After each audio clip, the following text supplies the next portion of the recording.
So here we go. Diane? Great, thank It's you. my pleasure. Thank you so Take it away. much. Okay, let me bring up my presentation here.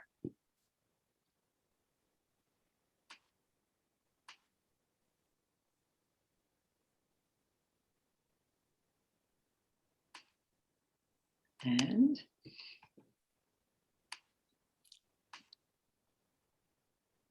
okay, great. So thank you so much. And just my little commercial about the League of Women Voters. As many of you may know, we are 100 plus years old, and we are a nonpartisan organization whose mission is civic engagement and voter education. We also advocate and lobby for issues that affect all New Yorkers, such as election reform, gender equity, and criminal justice reform. This presentation is based on a book, What Makes New York City Run, written by a longtime League member, Adrian Kivelson, who clearly explained the New York City Charter in all its complexity in ways we can understand. You can purchase the book on Amazon as an ebook. So to get started, the first thing we need to do is we need to just sort of center our thinking around what's happening in New York City. This upcoming election, as Carol was saying, this is a totally local election. Everything about it is local. So when you think about your concerns in New York City, think local. Right now, right here. What are your concerns? Think about housing, policing, transportation, garbage pickup, playgrounds, you name it. All of these issues are super hyper local. So the bottom line is, how can we as voters affect change? And of course, it all comes down to power. Who has the power? Well, we get to elect candidates to office based upon their ability to do the job as described in the city charter. So that's where we're going this evening. In this presentation, we're going to focus on the power and the limitations of power in the 5 elected city positions as outlined in the city charter. And also we'll spend a little bit of time talking about the elected borough district attorneys.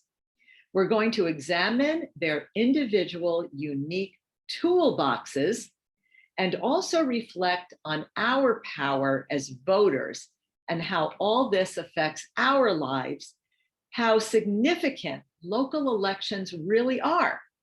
And we're going to come to understand the roles and responsibilities of these elected officials so we can be informed and effective voters. Remember, in times of surplus or in times of budget cut, it is the city officials who determine how money is either saved or spent.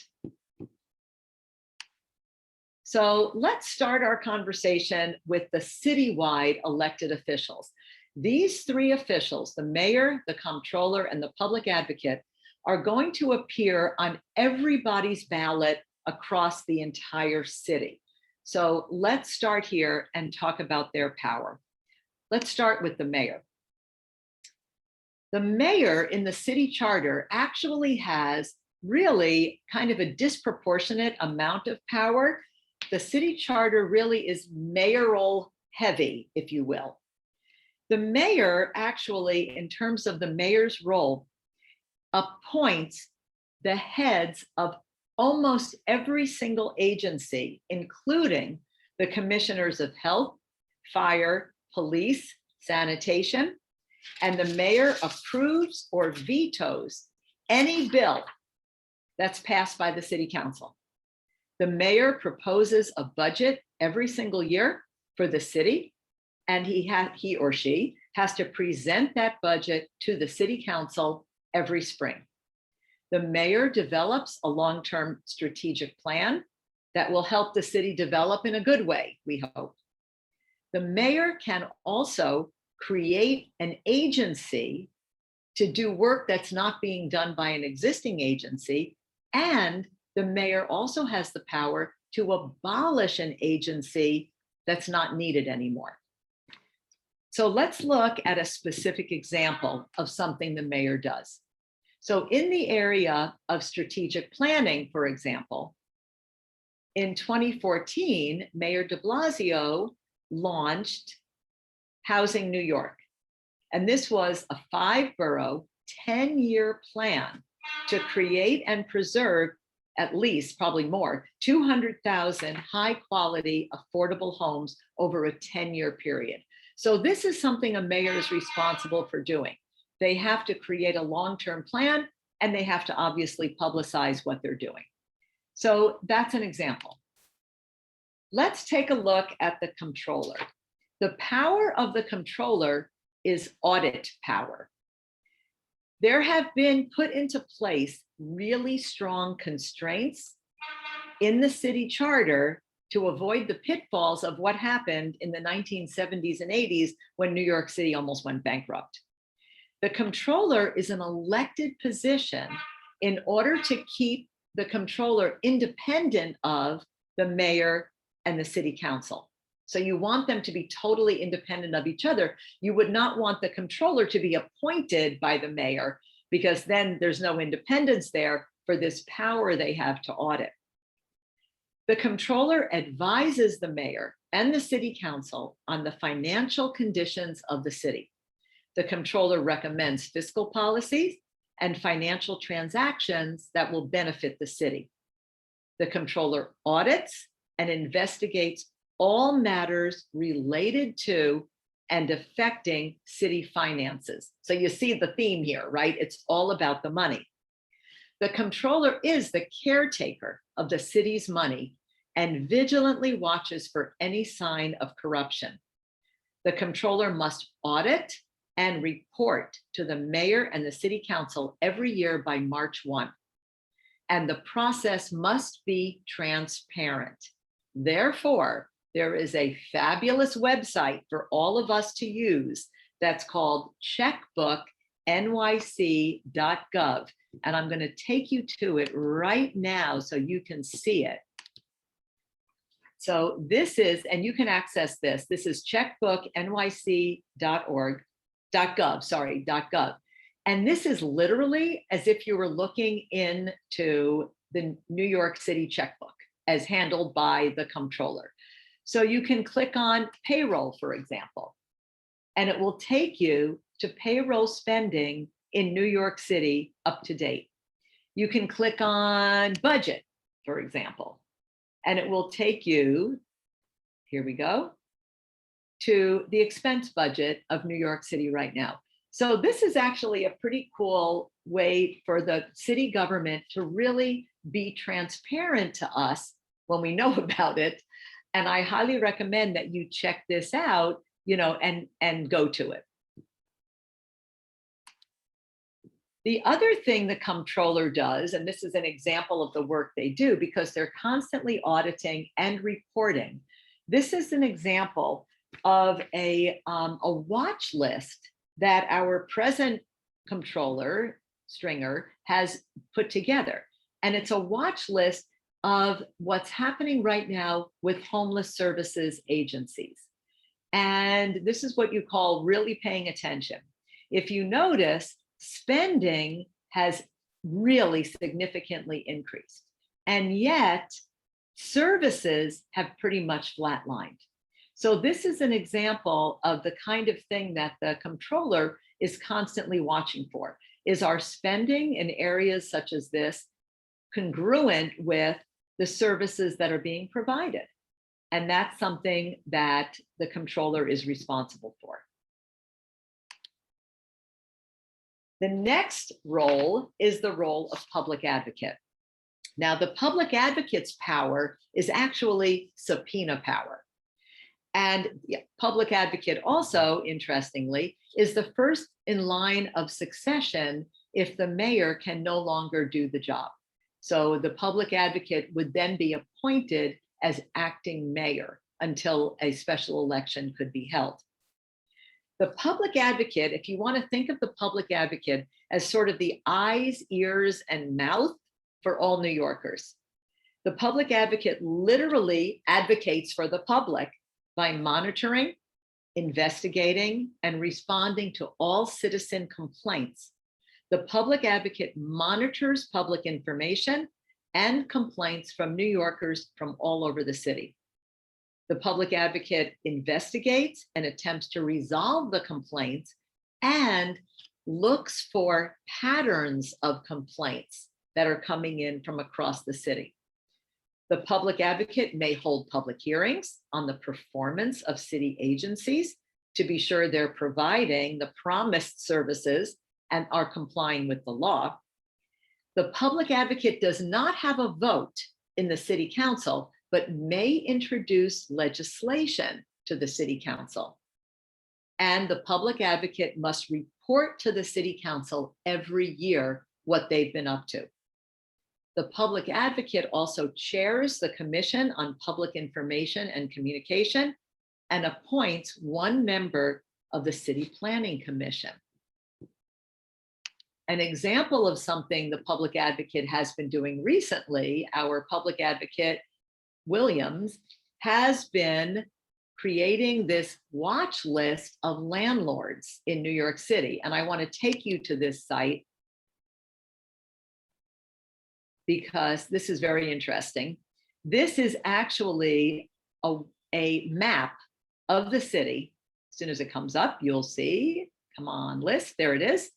And if you hover over any of these dots, it will show you, there it is, the landlord, the address, the number of units, and the number of violations. And you can do that for any of these little dots all across the city. So this has been a powerful tool for people to use to really document any abuses by landlords in the city. So these three officials, the mayor, the comptroller, and the public advocate, are citywide. Let's take a look now at our borough-wide elected officials. Now, interestingly, you know, when you think about your ballot, when you go to vote, we are represented from where we live, which is why it's really important for everybody to really get the word out that you can only vote at the poll site where you're represented. I work as a poll worker also. I don't know if any of you folks work as a poll worker, but I'm Joanne is. I'm an information clerk. So I'm the one who sits at the table, you know, outside where you go in to vote. And I cannot tell you how many times people have come up to my table and said, you know, I'm here to vote. And I say, great, what's your address? And they give me an address in a totally different borough. And I say to them, well, this isn't your poll site. And they say to me, but I work right around the corner. And I'm like, yeah, but this is not where you're represented. You're represented where you live. You have to vote where you live.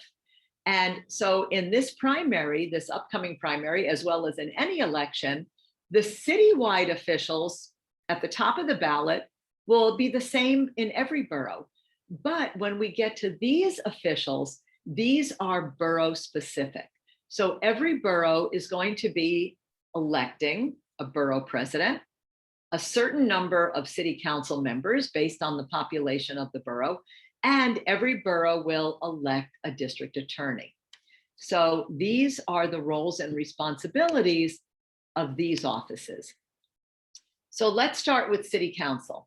The power of the city council is the power to pass laws. And the city council actually has two types of laws they can pass. They can pass laws to change the city charter, and we'll talk specifically about that in a minute. And then they can pass laws that have to do with anything else city. And when we talk about limitations of power, we'll talk specifically about that. So for example, if the city council wants to pass a law about speed limits in New York City, they can do that because it's city specific. All right. Now, the other example would be when we pass the law in the city council about ranked choice voting. That's a city law. No other municipality in New York State is presently doing ranked choice voting except New York City. So this was a city-based law.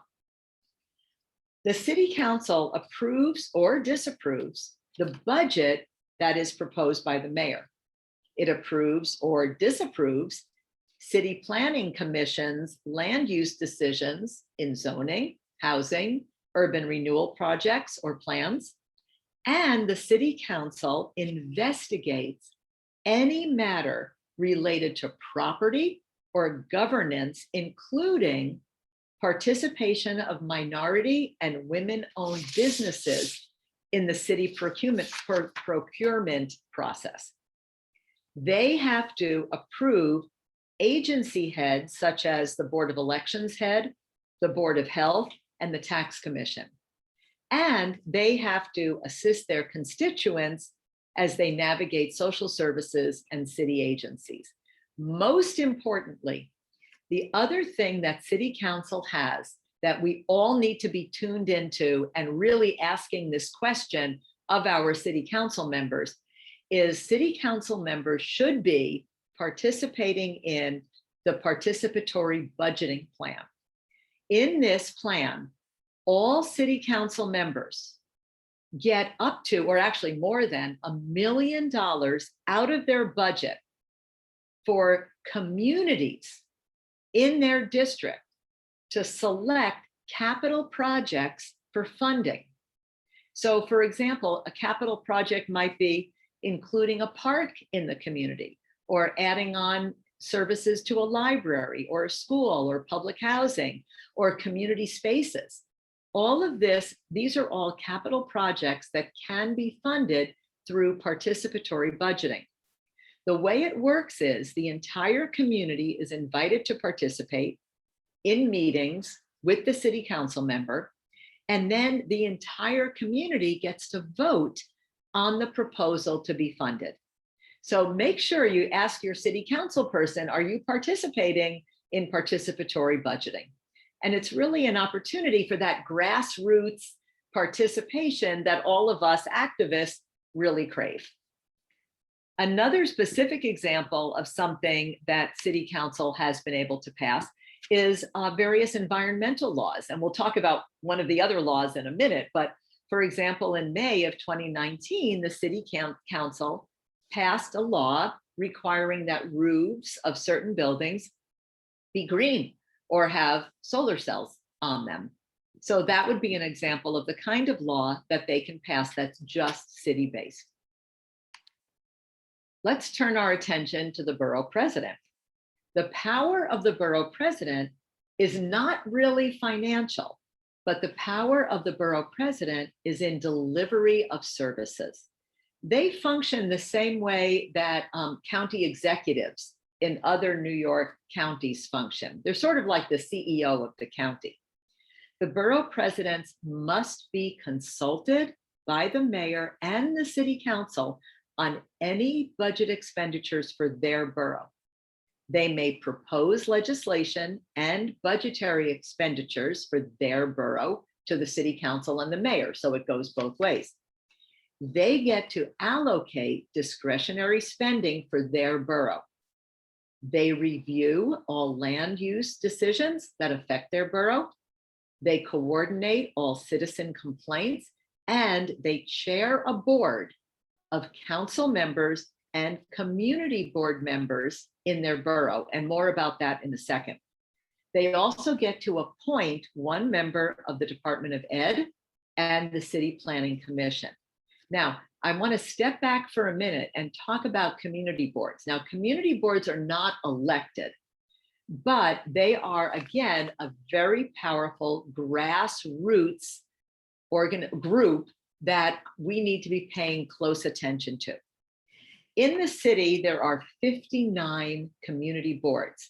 Now, interestingly, the community board districts do not align with city council districts, because when everything gets redistricted every 10 years, They have not done redistricting of community board lines for decades.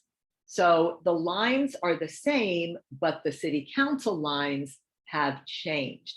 So the community boards now overlap into several different city council districts. So the city council person who represents a portion of a community board gets to recommend up to 50% of a community board that will be appointed by the borough president. And anybody who lives in the district can apply to be a member of the community board. It's a voluntary or a voluntary group. So you could go online to your borough president and fill in the application to become a community board member. And again, this is very, very grassroots. And it's our first line of defense, really, our first line of defense. What the community board gets to do is actually very powerful. They are advisory. They are advisory. Each community board represents about 250,000 people. Now you think about that, that's the size of a lot of other towns in New York. They recommend projects, programs, and activities to prioritize. So for example, they might decide that they want more bike lanes, or they want pothole repair, or they want more trees planted. And these are the kinds of things that they would advise the city council and the borough presidents to advocate for. And because they represent 250,000 voters, 250,000 people, that's a pretty powerful lever. So you can fill out an application to become a community board member. Another example of something that that borough presidents do, let me go back. In this actually last month in March, the Brooklyn borough president called upon the New York City Department of Housing to disclose how many empty apartments we have right now, so that people who really need an apartment can quickly get occupancy of those apartments. So that's something else that the borough president can do. Okay, so we've talked about the borough-wide executive and legislative positions, borough president, city council, and where was I? And city council and borough president. And then, and of course, the community board, which is not elected, but appointed. So now let's turn our attention to the district attorney, which is neither legislative or executive. They are the judicial branch, but they are elected. They are elected. Now, because they're in the judicial branch, they are not going to be part of ranked choice voting, which is interesting, but they're not. They are going to be the traditional primary election. The district attorney's power is that they do not have to wait for local police departments to investigate a crime. Their power actually supersedes that of the New York City Commissioner of Police. They can pursue a case or a situation without police initiating that work. Traditionally, what we see is that they're working in areas of criminal justice reform, community partnerships, construction and development job site safety issues, and issues of sexual violence. They are elected, but then they hire their entire staff of assistant district attorneys. Okay, so that takes us through all of the powers of our electeds. So now let's turn our attention to the limitations of power. How is this power limited? Well, the first limitation of power, obviously, is term limits. All of these elected officials, with the exception of the DA has no term limits. All the other elected officials have a term limit of 2 terms. Each term is 4 years, and they can serve 2 terms, except this year, This year, because we just had the 2020 census and we're going to be in a redistricting phase, the city council will only be elected for a 2-year term. At the end of the 2 years, the redistricting will be complete, and those city council members will get to run for an additional 2 years, although it may very well be different lines of their district. Then after that, they can run for a 4-year term, which will give them their term limit of 8 years. So the restriction of power in term limits is a very, very powerful one and very important. The federal government also limits the power of the city. And this is mostly in the form of federal law and mandates. So we all know mandates are sort of like money with strings, right? So you get allocated a certain amount of money from the federal government, but it comes with a mandate. For example, let's take education. You might have a federal mandate that says that you can purchase specific equipment or materials for special education programs or special education students. That is the only thing you're allowed to spend that money on. You can't take that money from the federal government and use it for, hiring more teachers or, buying computers or anything like that. All of this money is very, very specifically targeted and mandated. And that goes for many programs, anything that the federal government gets involved with in social welfare, housing, any of these areas. The power of the city is very much restricted by these laws and mandates. The city's power is also restricted by the state of New York, by the New York State Constitution. In New York State, well, I should say in New York City is allowed to impose and regulate real estate tax. But if the city wants to add an additional tax onto New Yorkers, they need state permission in order to do that. And that goes for borrowing money, all of our laws, everything is restricted by state law. And I'm sure you all remember the perfect example when New York City passed the plastic bag ban. The plastic bag ban was a New York City law, but New York City was not allowed to carry through on that until New York State allowed it. So that's a perfect example of, the city and the state butting heads on this kind of power. Of course, we're all really familiar with the transit system in the city, which of course is under state control, and education, housing, civil service. All of these fall under state control, state law, and city power is very much limited by that. So anything having to do with subways, trains, buses, roads, airports, that's all state law, which is of course why we see our mayor and our governor bumping heads occasionally, to say it in a very nonpartisan sort of way. So that's another restriction on city power. Lastly, the other restriction on the power of the city are quasi-independent agencies who can make decisions without direct approval of city government. So for example, NYCHA. NYCHA operates more than 300 housing developments with 180,000 apartments occupied by well over 400,000 people in the city of New York. It is the largest public housing program in the country. NYCHA administers the federally funded housing choice voucher program that we call Section 8, which assists eligible tenants with rent subsidies for living in privately owned buildings.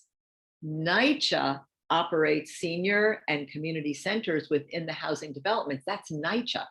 It's not New York City. So that's a power that's not within the control of city government. So here we are. We've talked about power.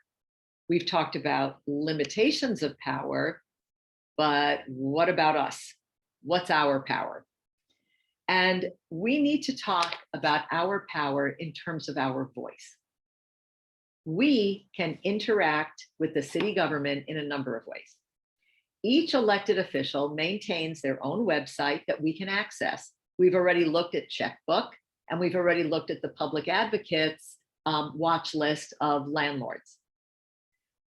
There's also this fabulous site called NYC 311 that allows us this is city government, to check information and lodge complaints. You can actually go to 311 for everything like, when is my street going to be plowed after a snowstorm? And when is my trash going to be picked up? To, making complaints on any number of issues. You can go to the Board of Elections, which is vote.nyc. And that's going to tell you who's on your ballot, where you can vote, how to get an absentee ballot, and even once the election has happened, what the results are. It'll all be posted on vote.nyc. And of course, you have us, the League of Women Voters. We have this fabulous site called mygovnyc.org that we do jointly with CUNY, City University of New York. And this is a site called Who Represents Me? And what you can do is you go to this site, you put in your address, it will give you all of your elected officials, the boundaries of the district on a map, and lots of information that you will need, to be an effective voter. And of course, our website, which is, you could go this way, or you could just do lwvnyc.org, and you see lots of programs that we're running, opportunities to get involved with us, and all kinds of committees that we have going. Plus, right now we're running a lot of classes on redistricting and all kinds of other things. So our voice is really important, and we have to be able to access these sites and stay on top of these sites so that we know what's happening in the city. So I hope you've discovered that each of these elected officials has a unique place and a unique power in our city, and a unique toolkit to make sure that New York City runs. And we're part of that. Voting is our path to power. We all know that. Information fuels that power. And we need to be thinking about who we can elect, who will best fulfill these roles and responsibilities of their job. And as we say at the League, our job is to vote louder. So thank you all so much. And I would be happy to take any questions that you might have.